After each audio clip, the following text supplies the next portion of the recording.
வணக்கம் friends, welcome to Tamil புத்தகம் channel. இன்னைக்கு நம்ம பார்க்க போகிறது பார்த்தீங்கன்னா ஒரு ஹிஸ்டாரிக்கல் ஃபிக்ஷன் புக்கான காலச்சக்கரம் நரசிம்ம ஐயா எழுதின சங்கதாரா புத்தகத்தை பற்றி தான் பார்க்க போகிறோம்.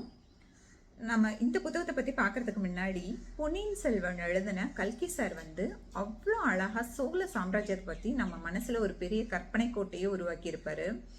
ஏன்னா சோழ சாம்ராஜ்யம் எந்த அளவுக்கு அழகாக விரிவடைஞ்சிச்சுங்கிறதையும் அந்த அருண்மொழிவர்மரை பற்றியும் குந்தவையை பற்றியும் நம்ம மனசில் ஒரு பெரிய அழகான சாம்ராஜ்யத்தவே அவர் உருவாக்கியிருப்பாரு. நமக்கு கற்பனையிலேயே ஒரு சோழ சாம்ராஜ்யம் இந்த அளவுக்கு இவ்வளோ அழகாக இருந்திருக்கும் அப்படிங்கிறத நமக்கு கண்ணு முன்னாடி அவர் காமிச்சிருப்பாரு. அப்படிப்பட்ட கல்கி சார் ஆதித்ய கரிகாலனை பற்றி சொல்கிறப்ப மட்டும் ரொம்ப ஷார்ட்டாக தான் சொல்லியிருப்பாரு.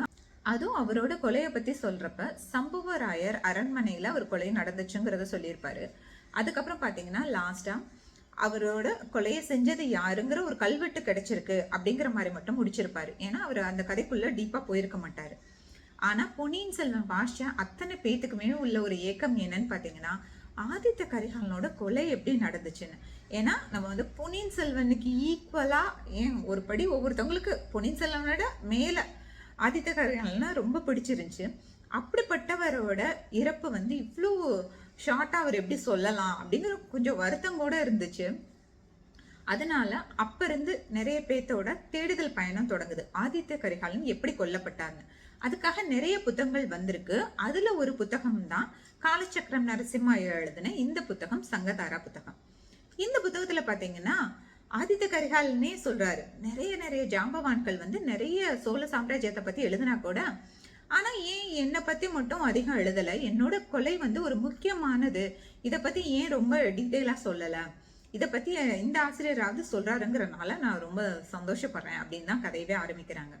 ஸோ இதை படிக்கிறப்பே நமக்கு ரொம்ப ஹைப்பாயிருது, ஆஹா இப்ப பெருசா ஏதோ விஷயம் சொல்ல போறாங்க அப்படின்னு. ஏன்னா ஒரு சோழ சாம்ராஜ்யத்தோட ஒரு முக்கியமான இளவரசர் திடீர்னு கொல்லப்பட்டிருக்காரு. அதை பத்தின டீட்டெயில் நமக்கு கிடைக்குதுன்னா அது பெரிய விஷயம் தான். ஏன்னா இதுக்கு நம்ம ரொம்ப ஆதாரபூர்வமான நமக்கு ப்ரூஃப் இல்லை, கல்வெட்டு இருக்கு. ஆனாலும் அந்த கல்வெட்டுல இவரு சொல்ற பாயிண்ட்லாம் வச்சு பார்த்தோம்னா அதுல சில குழப்பங்கள் இருக்குங்கிறதும் நமக்கு புரியுது. அந்த கல்வெட்டை வச்சு நமக்கு நிறைய எக்ஸ்பிளனேஷன் இவர் கொடுக்குறாரு. அந்த கொலை பண்ணது யாரு, கொலையாளிகள் அப்படின்னு சொல்லி அவர் ஸ்டார்டிங்ல ஆரம்பிக்கிறப்பே அப்படி நிறைய விஷயத்த நமக்கு கிட்ட கேள்வியை வச்சுட்டு தான் இந்த கதையை ஆரம்பிக்கிறாரு. ஸோ நமக்குள்ளேயுமே நிறைய கேள்விகளோட தான் இந்த கதைக்குள்ள போறோம். இந்த கதையில பாத்தீங்கன்னா இவர் ஆதித்த கரிகாலனை பத்தி நிறைய விஷயங்கள் சொல்றாரு. ஸோ நமக்கு தெரியாத நிறைய நுணுக்கமான விஷயங்கள் கூட தெரியுது, நிறைய அதுக்கு ப்ரூஃபும் சொல்றாரு. ஸோ இந்த கதையை அப்படியே கொஞ்சம் கொஞ்சமா விரிவடைஞ்சிட்டு போறப்ப அட்லாஸ்ட் ஆதித்த கரிகாலன் எப்படி கொல்லப்பட்டார்னு இவர் சொல்றப்ப உண்மையிலே நம்மளால ஏத்துக்கவே முடியாது. ஆஸ் அ பொன்னியின் செல்வன் புத்தகத்தோட பெரிய ஃபேனா என்னால ஏத்துக்கவே முடியல. இதுல இன்னொரு விஷயம் எனக்கு தோணுது என்னன்னா, இந்த புத்தகம் வாசிக்கிறப்ப எனக்கு பொன்னியின் செல்வன்ல நந்தினி கேரக்டர் வில்லியா தான் சொல்லியிருப்பாங்க. ஆனா கல்கி சார் அதை படைச்ச விதம் பாத்தீங்கன்னா அது வில்லியாவே நமக்கு தோணாது. எனக்கு அந்த புத்தகம் வாசிக்கிறப்ப குந்தவைக்கு எந்த அளவுக்கு அவர் ஒரு இடம் வச்சிருந்தாரோ அவரோட கதையில அதை விட ஒரு படி மேலதான் நந்தினி அவர் அந்த பொசிஷன்ல வச்சிருந்த மாதிரி எனக்கு தோணுச்சு. ஏன்னா எந்த இடத்துலயுமே நமக்கு நந்தினி பண்றது தப்புன்னு தோணுனா கூட அவங்க இந்த காரணத்தினாலதான் அவங்க இது பண்ணியிருப்பாங்க, நமக்கு நம்மளே காம்ப்ரமைஸ் பண்ணிக்கிற மாதிரிதான் அந்த கதையை கொண்டுட்டு போயிருப்பாங்க. ஸோ நமக்கு எந்த ஒரு இடத்துலயுமே நந்தினியை கொஞ்சம் குறைவா நமக்கு காமிச்சிருக்கவே மாட்டாரு கல்கி சார். அதுதான் அவரோட சிறப்புன்னே எனக்கு தோணுச்சு. ஏன்னா எந்த ஒரு கதை வடிவுமே ஒரு வில்லியோ வில்லனோ அவங்கள கூட ரொம்ப டவுன் பண்ணாம அவங்க பக்கம் பாயிண்ட் ஆஃப் வியூவும் சொல்றதுங்கிற ஒரு விஷயம் இருக்கு இல்லைங்களா, அது ரொம்பவே ஒரு முக்கியமான விஷயம். எனக்கு இந்த கதையில அந்த விஷயம் மிஸ் ஆன மாதிரி தோணுச்சு. ஏன்னா இவர் ஒரு முக்கியமான ஒரு ஆளான சோழ சாம்ராஜ்யத்துல ரொம்பவே ஒரு முக்கிய பங்காற்றின ஒரு 2 பேர்த்த பத்தி ரொம்பவே டவுன் பண்ணி சொல்லிட்ட மாதிரி எனக்கு ஒரு ஃபீல் ஆச்சு. அதுல முக்கியமா பாத்தீங்கன்னா குந்தவையை பத்தியும் ராஜராஜ சோழனை பத்தியும் இவர் சொன்னதை என்னால ஏத்துக்கவே முடியல. இந்த கதையை பத்தி நான் ரொம்ப சொன்னா கதையை ஸ்பாய்லர் ஆயிரும், அதனால நான் சொல்லலை. நீங்க வாசிக்கணும்னு நினைக்கிறவங்க கண்டிப்பா நீங்க வாசி பாருங்க. ஏன்னா ஆதித்ய கரிகாலனோட கொலை இப்படிதான் நடந்துச்சு அப்படின்னு நமக்கு ஒரு கரெக்டான ப்ரூஃப் இல்லாதப்ப எப்படி வேணாலும் அது நடந்திருக்கலாங்கிறத நம்மளும் ஒத்துக்கிட்டு தான் ஆகணும். அதுவும் இல்லாம ஒரு இளவரசர் கொலை செய்யப்பட்டிருக்காருங்கிறப்ப அதுல கண்டிப்பா அரசியலுக்கு ஒரு முக்கிய பங்கு இருக்குங்கிறத நம்ம ஒத்துக்கிட்டு தான் ஆகணும்.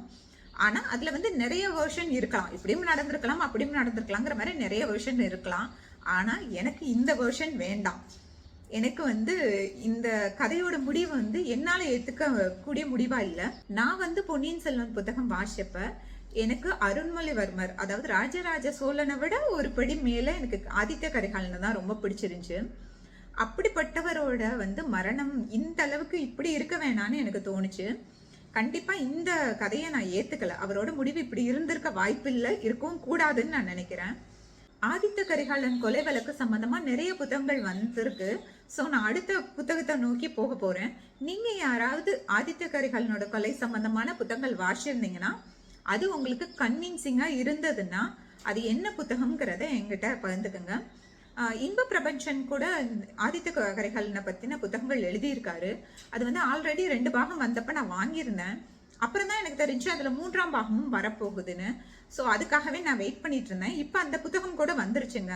சப்போஸ் யாராவது அந்த புத்தகம் வாசிச்சிருந்தீங்கன்னா கூட எனக்கு அந்த புத்தகம் எப்படி இருந்துச்சுங்கிறத சொல்லுங்க. ஏன்னா நானும் இன்னும் 3ஆம் பாகம் வாங்கினதுக்கு அப்புறம் ஒட்டுக்கா வாசிக்கலான்னு வெயிட் பண்ணிட்டு இருக்கேன். ஆதித்த கரிகாலன் கொலை பத்தின உங்களுக்கு ஏதாவது தகவல் கரெக்டா தெரிஞ்சிருந்தா, இல்லாட்டி அதை பத்தின ஏதாவது நல்ல புத்தகங்கள் இருக்குன்னு நீங்க எனக்கு ரெக்கமெண்ட் பண்ணணும்னு நினைச்சீங்கன்னா அவசியம் ரெக்கமெண்ட் பண்ணுங்க. ஆனா இந்த புத்தகத்தை நான் யாருக்கும் ரெக்கமெண்ட் பண்ண மாட்டேன். ஏன்னா என்னால ஏத்துக்க முடியல. உங்களுக்கு வந்து அரசியலை பத்தின ஒரு புரிதல் இருந்து யாரு வேணுமாலும் அரச குடும்பத்துல எப்படி வேணுமாலும் நடக்கலாம் அப்படின்னு உங்களுக்கு தோணுச்சுன்னா நீங்க தாராளமா இந்த புத்தகத்தை வாசிச்சு பாருங்க. இந்த புத்தகம் அப்படி யாராவது வாசிச்சிருந்தீங்கன்னா உங்களோட மனநிலை எப்படி இருந்துச்சு புத்தகம் வாசிச்சதுக்கு அப்புறம் அப்படிங்கிறத சொல்லுங்க.